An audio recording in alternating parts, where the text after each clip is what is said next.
Hello, today we are talking about financial independence for all women and why I believe that that should be a priority for every single woman. For a lot of women, having conversation about money is difficult, tricky and uncomfortable. It could be due to your painful past, maybe due to your upbringing that introduced limiting beliefs about money. It could be discrimination you had to live through that left you believing that you are not smart enough to understand money or not good enough to deserve it.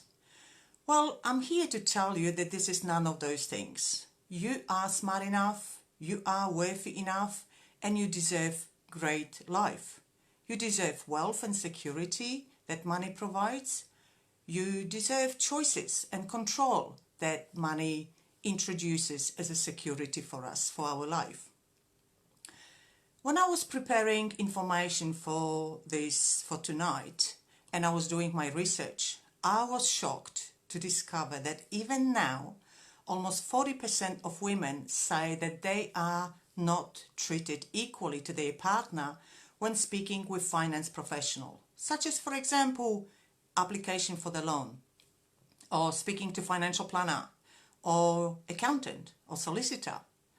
I honestly thought that we as society have improved in this area and we've finished with our prejudice treatment of women. But obviously that's not the case. So I'm not surprised that most women prefer speaking with other women when it comes to personal issues such as money.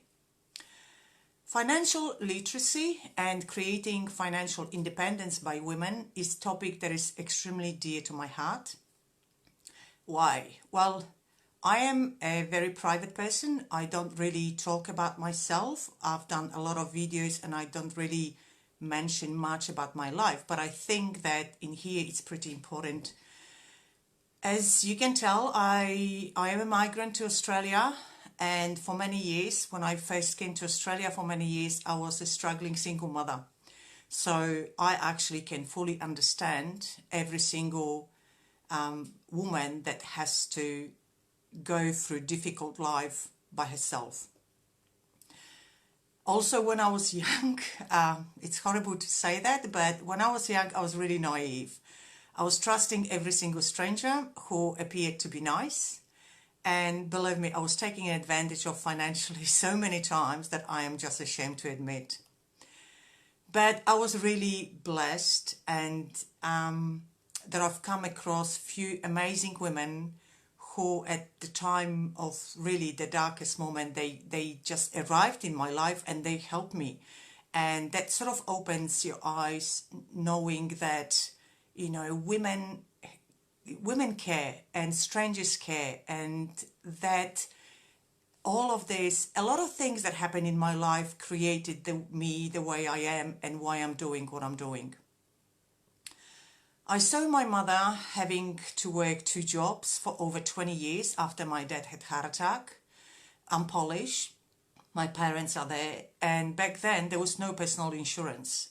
Government wouldn't provide any support, so she really had no choice. So you can see a lot of things that happened in my life that made me think, well, money is important, not as money, but as a security that it provides to our life and as a choice and control that I can take over my life. During my working life as a financial planner, I saw many families going through terrible crises. Husbands die, leaving wives and kids in financial mess, and afterwards losing homes and their life savings. Terrible, bitter divorces that destroy livelihood. I saw kids taking financial advantage of their parents. I saw marriages where women were virtually slaves and they had no say in any matter, and most certainly not financial decisions. So yes, it's difficult to talk about it, but it's an important topic. There is also one more very important aspect of it, and that's our children. Our kids don't listen to us, but they do watch us and they repeat what we do. So I believe that if we want a society of strong, confident women, we need to start showing our daughters how to be one. How you as one person can change the trajectory of your and your family life. And then I looked at statistics that confirm completely what I've been talking about. Women on average earn close to 15% less than men. 81% of single-parent families are headed by women. 2/3 of primary carers are women. And a big one, women have on average about 30% less in superannuation at the time when they retire. Even if you are a woman in a happy, successful marriage, you really need to be involved in all money decisions all the time. You need to be aware where your money is, where it comes from, how it's invested, and you need to be part of all financial decisions for the future. And that's for two reasons.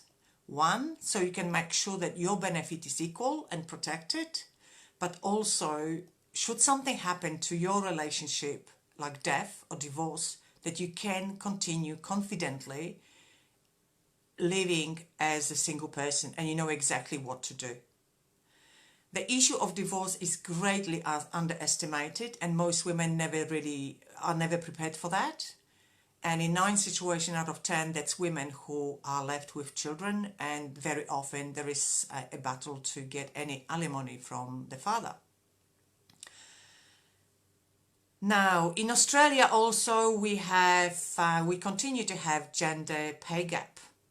And I could not believe when I saw that the highest is actually in my industry, close to 30% difference in pay between men and women in financial services.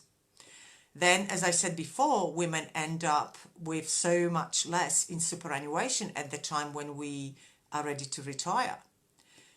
Often during our life, women are faced with this issue. What should I be doing? Should I work, or should I care for my children or for my elderly parents?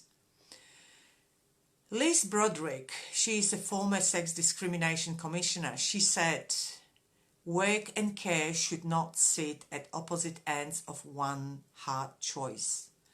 I could not agree more. So, and also when you look at casual jobs and part-time jobs, 70% of those jobs are filled with women.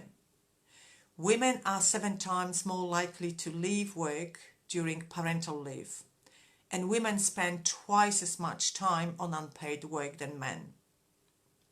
So no wonder that there is such a big discrepancy in the value of our money at the time when we retire, but also in understanding money. Women really treat money differently and make financial decision and investment decision in a completely different way.